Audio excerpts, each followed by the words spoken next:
السلام عليكم ورحمة الله مشاهدي قناة مريم الرياضية. اليوم حاتكلم عن صفقات تشيلسي، عن القادمين والراحلين عن الكشف. هستعرض معكم بالتفصيل كل الانتقالات الصيفية.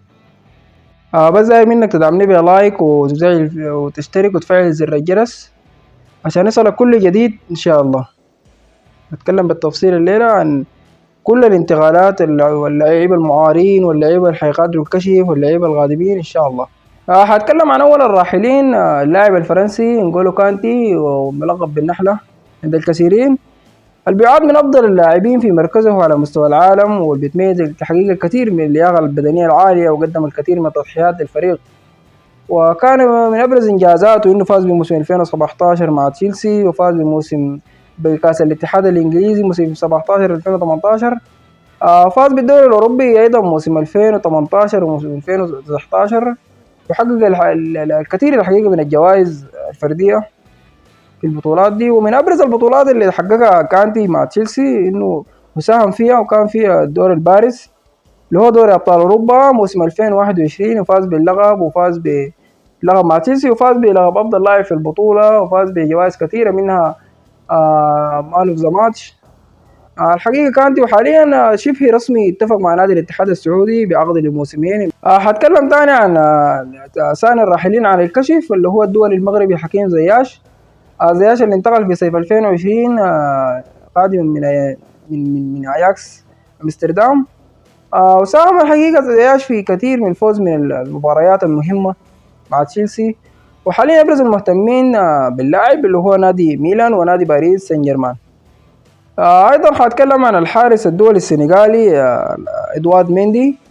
الحقيقة قدم موسم رائع مع تشيلسي موسم 2021، وحقق معاهم لقب دوري أبطال أوروبا، وساهم الحقيقة في فوز الفريق باللقب.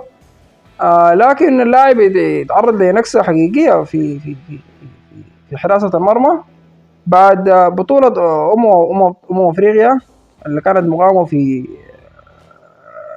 الكاميرون. تقريبا الحارس ما أصبح هو الحارس الاحتياطي لكيبا. وابرز المهتمين بالحارس السنغالي انه حاليا في كلام انه طالع انه الحارس حينتقل لنادي سعودي او نادي تركي، ما لسه ما تحدد مصير الحارس. ايضا هتكلم عن الجابوني بيير إيريك أوباميانغ، القادم من برشلونة. وحقيقة الصفقة شبه فاشلة. حاليا اللاعب بيفتش انه يرجع لبرشلونة، واللاعب يشوف عرض من الدوري السعودي او عرض من الدوري التركي. حاليا في كلام طالع انه برضه جاء عرض من فعلا عرض رسمي من الدوري السعودي. ايضا هتكلم عن لوكاكو اللي معار للانتر. والحقيقه المدرب قال انه ما حيكون في المشروع الجديد لنادي تشيلسي. وحاليا ابرز الانديه المهتمه به ونادي الهلال السعودي اللي قدم عرض، وتقريبا حتم الصفقه لنادي الهلال السعودي. ايضا نجم خط الوسط الكرواتي ماتيو كوفازيتش اللي حاليا في عرض مقدم رسمي من نادي مانشستر سيتي الانجليزي. وحاليا ما تبقى الا الاعلان عن الصفقه. ايضا من المغادرين اللاعب موسم ماونت، اللي حاليا في عرض ايضا مقدم من نادي نيوكاسل الانجليزي ونادي مانشستر يونايتد، والاغرب انه ينضم لنادي مانشستر يونايتد.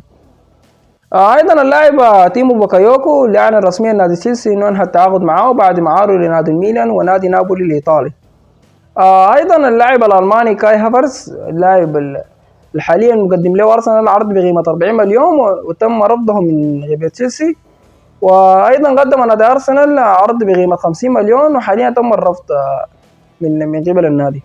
حقيقه كاي هافرز لاعب ممتاز جدا، لاعب يمتاز انه يلعب بالدورين، دور 10 والدور 9. ان شاء الله اتمنى له كل التوفيق اللاعب.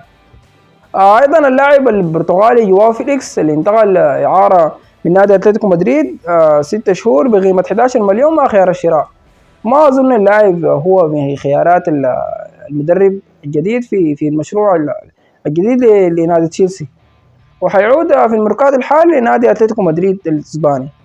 هتكلم عن ابرز القادمين للكشوفات. هو الفرنسي انكونكو اللي انتقل بمقابل 60 مليون قيمة شرط الجزائي الدفع للنادي، وكمل موسمه مع النادي، وحينضم حديثا لنادي تشيلسي في الميركاتو الصيف الحالي. ايضا حاتكلم عن الدولي الكاميروني اندريه اونانا. اللي حاليا صرف مسؤول النادي فكرة التعاقد معاه وبسبب المقالات المادية بعد ما طلب الانتر 50 مليون وبعدين ردم رفضها من جانب البلوز.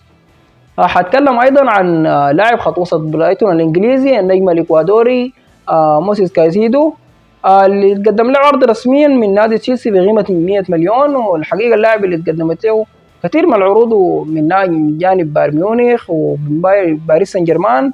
واكد اللاعب في تغريده انه ما حيطلع من الدوري الانجليزي وحيكون قاعد، وده شيء باكد له انه ان شاء الله حينتقل لتشيلسي في الميركاتو الشتوي الحالي. ايضا حاتكلم عن اللاعب نادي ليون الفرنسي مالمو جوستو، اللاعب اللي انتقل رسميا في الميركاتو الشتوي بقيمة 15 مليون حتى 2030، وحينضم حديثا في الميركاتو الشتوي الحالي إلى نادي تشيلسي الإنجليزي.